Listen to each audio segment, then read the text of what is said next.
Hello દોસ્તો, આપ સર્વેનું સ્વાગત છે આપણી ચેનલ હેલ્પ ઇન ગુજરાતીમાં. આજના વિડીયોમાં વાત કરીશું કે મુદ્રા લોન વ્યાજદર 2026.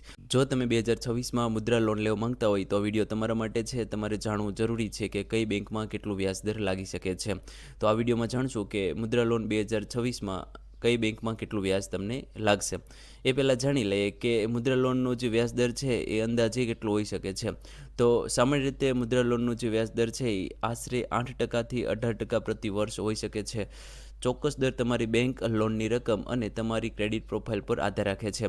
તો ઓછામાં ઓછું 8% અને વધુમાં વધુ 18% પ્રતિ વર્ષ વ્યાજદર લાગતું હોય છે. એ પણ બેંક પ્રમાણે અલગ અલગ હોય છે.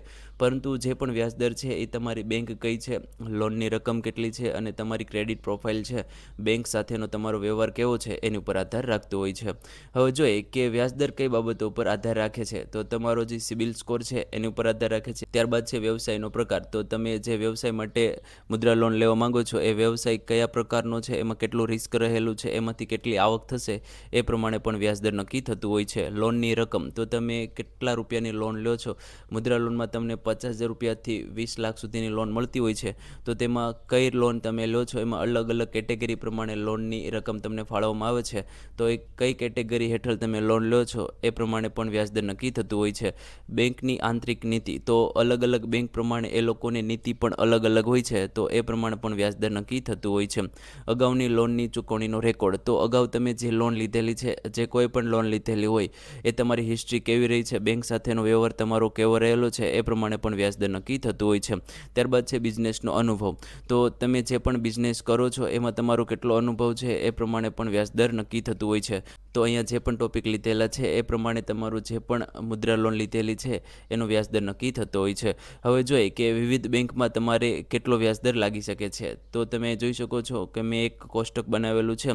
જે પ્રખ્યાત બેંકોમાંથી જે મુદ્રા લોન લેવામાં આવે છે એ મેં 5 બેંકો અહીંયા પસંદ કરેલી છે જેમાંથી વધારે મુદ્રા લોન લેવામાં આવે છે. તો અહીંયા આપણે જાણીએ કે બેંક પ્રમાણે વ્યાજદર કેટલો હોય છે. તો પહેલાં જે બેંક છે બેંક ઓફ બરોડા. જો તમે બેંક ઓફ બરોડામાંથી તમે મુદ્રા લોન લ્યો છો તો તમને ઓછામાં ઓછું 8.40%થી અને વધારેમાં વધારે 11.10% સુધીનું વ્યાજ લેવામાં આવે છે. તો તમે કેટલી રકમની લોન લ્યો છો, તમારો સિબિલ સ્કોર કેવો છે એ આધારે તમારો વ્યાજદર નક્કી થતો હોય છે. ત્યારબાદની બેંકની વાત કરીએ તો પંજાબ નેશનલ બેંક છે. તો પીએનબી બેંકમાંથી તમે જો મુદ્રા લોન લ્યો છો તો તમને 8.50%થી 9.75% વ્યાજદર લાગી શકે છે. તો અહીંયા જે પણ વ્યાજદર લખેલો છે એન્યુઅલ લખેલો છે, વાર્ષિક વ્યાજદર લખેલો છે.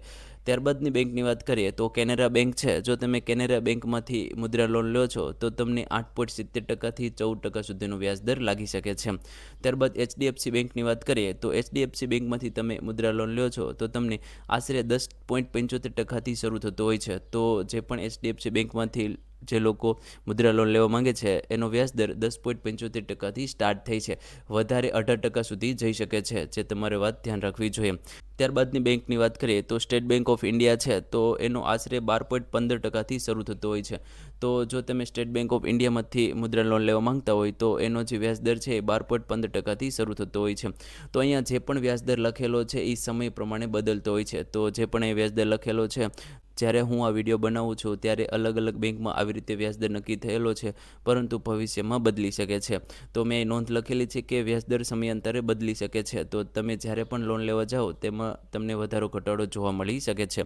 લોન માટે અરજી કરતાં પહેલાં સંબંધિત બેંકમાં તાજો વ્યાજદર ચકાસવો જરૂરી છે. તો જ્યારે પણ તમે લોન માટે અરજી કરો એ પહેલાં તમારે જાણવું જરૂરી છે કે એ બેંકમાં મુદ્રા લોન માટે અલગ અલગ કેટેગરીમાં કેટલો વ્યાજદર છે. તો જે પણ પ્રખ્યાત બેંકો છે એ મેં અહીંયા લીધેલી છે. હવે આગળ વાત કરીએ કે વ્યાજદર ઓછો કેવી રીતે મળી શકે. તમે જ્યારે પણ મુદ્રા લોન લેવા માટે જાઓ છો ત્યારે તમારે એવી બેંક પસંદ કરવી જોઈએ કે તમારે ઓછું વ્યાજ આપવું પડે. તો તમારો વ્યાજદર પણ ઓછો હોવો જોઈએ. તો હવે જોઈએ કે તમે જે પણ લોન લો છો એમાં વ્યાજદર ઓછો તમને કેવી રીતે મળી શકે. તો તમારે આટલી વસ્તુનું તમારે ખાસ ધ્યાન રાખવાનું છે. પહેલું છે સારું સિબિલ સ્કોર રાખો. તો જે પણ બેંક સાથે તમારો વ્યવહાર છે એ તમે સારો રાખશો તો તમારો સિબિલ સ્કોર પણ સારો રહેશે અને તમને ઓછા વ્યાજદરે તમને લોન મળી રહેશે. ત્યારબાદ છે તમામ જરૂરી દસ્તાવેજો પૂર્ણ કરો. તો જે પણ ડોક્યુમેન્ટ માંગેલા છે એ વ્યવસ્થિત તમારે બધા ડોક્યુમેન્ટ તમારે આપવાના છે. ત્યારબાદ છે બેંકમાં નિયમિત ટ્રાન્ઝેક્શન રાખો. તો જે પણ બેંક તમે વ્યવહાર કરો છો એ બધી બેંકમાં તમારે નિયમિત ટ્રાન્ઝેક્શન રાખવાનું છે. એટલે કે તમારે લેવડ દેવડ કરતું રહેવાનું છે.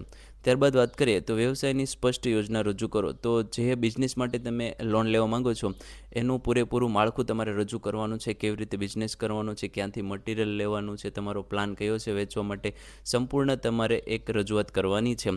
ત્યારબાદ છે પહેલાંની લોન સમયસર ભરેલી હોવી જોઈએ. તો એ પહેલાં તમે કોઈ લોન લીધેલી હોય એ તમે સમયસર ભરેલું હોય છે, તમારે EMI ભરવાનું છે સમયસર તમે ભરેલું હોય તો તમને ઓછો વ્યાજદર મળી શકે છે. તો આટલા પોઈન્ટનું તમે ધ્યાન રાખશો. જો આ પોઈન્ટ તમારા ફ્લેવરમાં હશે તો તમને ઓછો વ્યાજદર મળી શકે છે. હવે આગળ વાત કરીએ કે મુદ્રા લોનની કેટેગરી વિશે થોડી વાત કરી લઈએ તો તમને 3 કેટેગરી હેઠળ તમને લોન મળે છે. જો કે હાલમાં 4 કેટેગરી હેઠળ પણ લોન મળે છે. તો પહેલી કેટેગરી છે શિશુ, જેમાં 50,000 સુધીની લોન મળે છે. ત્યારબાદ છે કિશોર કેટેગરી, જેમાં તમને 50,000 રૂપિયાથી 5 લાખ સુધીની લોન મળે છે. ત્યારબાદની કેટેગરીની વાત કરીએ તો તરુણ કેટેગરી છે, જેમાં તમને 5 લાખથી 10 લાખ સુધીની લોન મળે છે. અત્યારે તરુણ પ્લસ કેટેગરી પણ છે, જેમાં તમને 10 લાખથી 20 લાખ સુધીની લોન મળે છે. તે પાત્રતા મુજબ અલગ અલગ હોઈ શકે છે. હવે જોઈએ કે મુદ્રા લોન લેવા જાઓ છો ત્યારે EMI કેવી રીતે નક્કી થાય છે. તો જે પણ તમારે EMI ભરવાનું છે એ કેવી રીતે નક્કી થાય છે. તો લોનની રકમ છે, વ્યાજદર છે, લોનનો સમયગાળો છે, તો તમે જે પણ લોન લીધી છે એ કેવડી મોટી લીધેલી છે, વ્યાજદર કેટલો છે, લોનનો સમયગાળો કેટલો છે, એ પ્રમાણે તમારું જે EMI છે એ વધારે ઓછું હોઈ શકે છે. તો આટલી વાતનું તમારે ધ્યાન રાખવાનું છે. તો જ્યારે પણ તમે કોઈપણ બેંકમાં મુદ્રા લોન લેવા જાઓ ત્યારે તમારે જાણવું જરૂરી છે કે એ બેંકમાં અત્યારે કેટલો વ્યાજદર છે. તો એ તમારી લેટેસ્ટ જે વેબસાઇટ છે, અહીંયા જે પણ 5 બેંકો આપેલી છે એ બેંકોની તમને જે વેબસાઇટ આપેલી છે એ વેબસાઇટ વિડીયોની ડિસ્ક્રિપ્શનમાં તમને મળી જશે. જ્યારે પણ તમે મુદ્રા લોન લેવા જાઓ ત્યારે એ વેબસાઇટ પરથી તમે એ વ્યાજદર તમે જાણી શકો છો. જો મિત્રો તમને વિડીયો ગમ્યો હોય તો જરૂરથી લાઇક કરી દેજો, ચેનલને સબસ્ક્રાઈબ કરી દેજો. ધન્યવાદ દોસ્તો.